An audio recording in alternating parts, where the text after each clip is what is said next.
حضرت ابو ہریرہ رضی اللہ تعالیٰ عنہ نے بیان کیا کہ رسول اللہ صلی اللہ علیہ وسلم نے مجھے زکوٰۃ کے مال کی حفاظت پر مقرر کیا تھا۔ تاریخ میں کمی ہو رہی تھی، مجھے نہیں پتا تھا کہ کون لے رہا ہے۔ ایک رات میں انتظار کرنے لگا تو ایک ایسی مخلوق دکھی جو بہت لمبا اور جوان تھا۔ میں نے کہا السلام علیکم، اس نے جواب دیا۔ میں نے پوچھا تو جن ہے یا انسان؟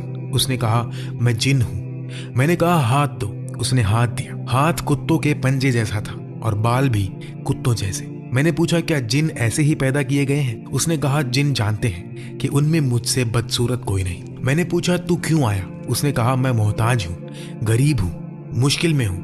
میں نے اس پر یقین کیا، کچھ کھانا دیا اور پھر چھوڑ دیا۔ اس نے وعدہ کیا کہ میں دوبارہ نہیں آؤں گا۔ صبح جب رسول اللہ صلی اللہ علیہ وسلم کے پاس گئے تو آپ صلی اللہ علیہ وسلم نے پوچھا ابو ہریرہ کل رات جس کو تو نے پکڑا تھا اس کا کیا ہوا؟ یعنی نبی صلی اللہ علیہ وسلم کو پہلے سے ہی معلوم تھا۔ میں نے بتایا اور کہا کہ میں نے چھوڑ دیا۔ نبی صلی اللہ علیہ وسلم نے فرمایا اس نے جھوٹ بولا تھا، وہ آج رات کو پھر آئے گا۔ دوسری رات وہ جن پھر آیا جیسا نبی صلی اللہ علیہ وسلم نے فرمایا تھا۔ پھر چوری کرنے کی کوشش کی اور میں نے پکڑا، بہت منت کی اور قسمیں کھائی اور میں نے پھر چھوڑ دیا۔ صبح نبی صلی اللہ علیہ وسلم نے فرمایا کہ وہ پھر جھوٹ بولا اور وہ پھر آئے گا۔ تیسری رات وہ پھر آیا۔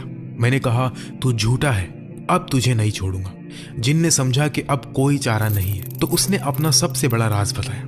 اس نے کہا اگر مجھے چھوڑ دیں تو میں تمہیں ایسی چیز بتاؤں جو تمہارے بہت کام آئے گی۔ میں نے کہا بتاؤ۔ اس نے کہا جب تم سونے جاؤ تو اللہ لا الہ الا هو الحی القیوم پڑھ لیا کرو، آیت الکرسی کا یہ حصہ۔ اگر تم یہ پڑھو گے تو اللہ تعالیٰ صبح تک تمہارے لیے ایک حفاظت کرنے والا فرشتہ مقرر کر دے گا اور کوئی شیطان تمہارے قریب بھی نہ آ سکے گا۔ جب ابو ہریرہ نے صبح یہ نبی صلی اللہ علیہ وسلم کو بتایا تو آپ صلی اللہ علیہ وسلم نے فرمایا اس نے سچ کہا، حالانکہ وہ بہت بڑا جھوٹا ہے۔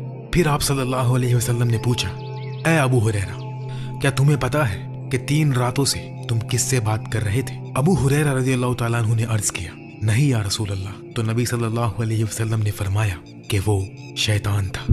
اس صحیح حدیث کا ایک واقعہ ہے جو سچ میں پیش آیا۔ جس نے بھی آیت پڑھی اللہ نے اس کے لیے فرشتہ بھیجا جو صبح تک حفاظت کرتا ہے، جسمانی اور روحانی نقصان سے بچاتا ہے۔ شیطان قریب بھی نہیں آ سکتا کیونکہ اس کے گرد حفاظت کا حصار بن جاتا ہے۔ تو کرسی اور عرش کا مطلب کیا ہے؟ کرسی کا مطلب ہے چیئر یعنی تخت۔ نبی صلی اللہ علیہ وسلم نے کرسی کی بہت عجیب مثال سے تشریح کی۔ حضرت ابو ذر رضی اللہ تعالیٰ عنہ سے روایت ہے کہ 7 آسمان کرسی کے مقابلے میں ایسے ہیں جیسے بڑے ریگستان میں ایک چھوٹی سی انگوٹھی پھینکی جائے، اسی طرح کرسی بھی عرش کے مقابلے میں ایک چھوٹی انگوٹھی جیسی ہے۔ کرسی اتنی بڑی ہے کہ تمام آسمان